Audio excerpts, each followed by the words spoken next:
क्या होगा जब एक राजा के फैसले से किसी निर्दोष की जान बचाई जा सकती है?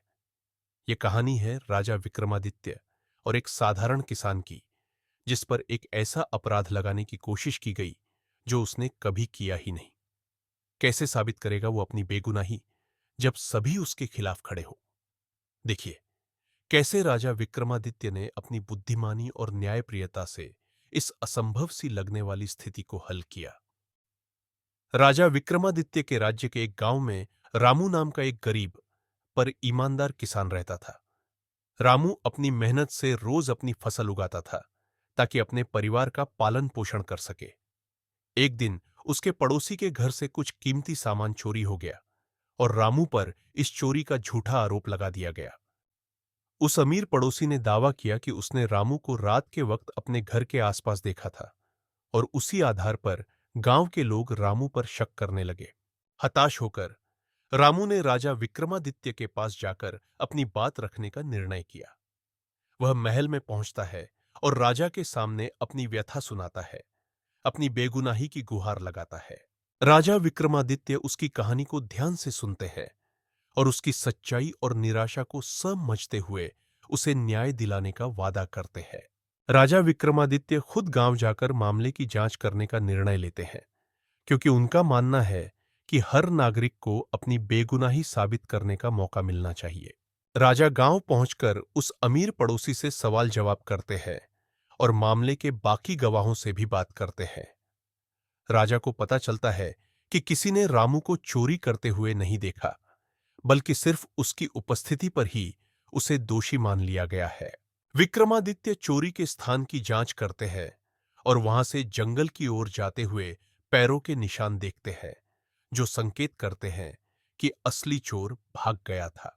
राजा विक्रमादित्य एक चालाक योजना बनाते हैं ताकि असली चोर का पता लगाया जा सके। वह सभी गांव वालों को बुलाते हैं और घोषणा करते हैं कि वह एक परीक्षण करेंगे जिससे दोषी का पता चल जाएगा। वह प्रत्येक व्यक्ति को एक छोटी सी लकड़ी देता है और कहता है कि इसे रात में अपने तकिए के नीचे रखें। वह बताते हैं कि सुबह दोषी की लकड़ी 1 इंच लंबी हो जाएगी। गांव वाले, जिनमें वह अमीर पड़ोसी भी शामिल है, इस बात से घबराते हैं, लेकिन कोई भी असली उद्देश्य नहीं समझ पाता। अगले दिन सभी लोग अपनी लकड़ियां लेकर आते हैं। राजा विक्रमादित्य हर लकड़ी को ध्यान से देखते हैं और आखिरकार उस अमीर पड़ोसी की लकड़ी तक पहुंचते हैं। सभी लोग चौंक जाते हैं जब पड़ोसी की लकड़ी बाकी लोगों से छोटी होती है। जब उस पर सवाल किया जाता है तो वह सच स्वीकार करता है और बताता है कि उसने अपनी लकड़ी रात में काट दी थी, डरते हुए कि सुबह यह लंबी हो जाएगी। इस तरह राजा विक्रमादित्य ने असली चोर को पकड़ लिया और रामू की बेगुनाही साबित कर दी। राजा विक्रमादित्य गांव वालों को समझाते हैं कि किसी को उसके रूप, स्थिति या अफवाहों के आधार पर दोषी नहीं ठहराना चाहिए। वह आदेश देते हैं कि अमीर पड़ोसी रामू को मानसिक पीड़ा के लिए मुआवजा दे और सभी चोरी किए गए सामान वापस करे। रामू खुश होता है और राजा का शुक्रिया अदा करता है। गांव वाले भी राजा की न्यायप्रियता और बुद्धिमानी से प्रभावित होते हैं और सीखते हैं कि सच्चा न्याय कैसे किया जाता है। रामू अपने खेतों में लौटता है, जहां अब उसे और भी अधिक सम्मान मिलता है। वह अपने ईमानदारी भरे जीवन को जारी रखता है और उसके दिल में राजा विक्रमादित्य के प्रति आभार रहता है। विक्रमादित्य महल लौटते हैं, इस बात से संतुष्ट कि सच्चा न्याय हुआ। विक्रमादित्य और किसान की ये कहानी पूरे राज्य में न्याय और सच्चाई की मिसाल बन जाती है। राजा विक्रमादित्य की यह कहानी हमें एक अटल सीख देती है।